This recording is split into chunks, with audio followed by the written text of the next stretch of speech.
Well, day 21 has arrived. It's arrived so quickly it's hard to imagine. Today, we're visiting a very interesting place. You know, when you come to a port and you see all of those containers, and there's literally thousands and thousands and thousands of containers. It's a amazing operation. Behind me is all the loading docks for the containers. And the containers move our products from one country to the other. But the fascinating thing about being in a port is you think, what on earth is in those containers? And you know, when you equate it to our life, we go through life very often in a situation where we have container after container after container after container that we try and hide. You know, we know that we're eating the incorrect foods. We know that we're doing the wrong thing by our health, and yet we try and cover it up, put some shiny cover on it, box it up and tuck it away somewhere. Well, let me tell you, at day 21 all of that is gone.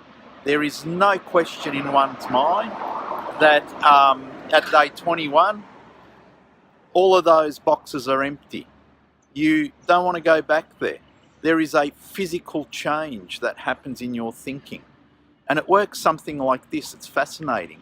When you look at foods which are essentially not good for our health, the sense of smell has changed to the point where you just don't want to smell those things.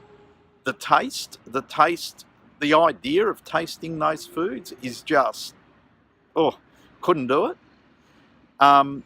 Visually, foods change. You walk up and down the supermarket aisle and you think, my goodness me, how can people actually eat this stuff?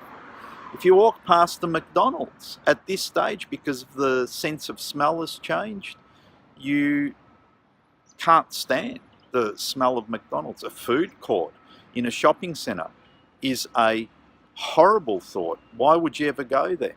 And yet, just a few short weeks ago, for people that were consuming those foods, they found them irresistible. So there are real profound changes happening. But think about this. Day 21, right? Those sort of changes have happened. If you can't stand the smell of processed foods, if you can't stand the smell of a McDonald's, if visually you can't even look at those sort of foods that are processed, which are the foods that impact our health in a really negative way, then you've probably got something really good going for your health.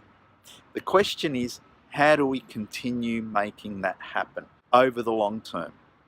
We will explore this, but first, day 21, where to from here? Well, I've got to say at this point, it's a very easy thing to do to keep going. So, I'm keeping on going to day 28. I hope you do too, and we'll check in with you then.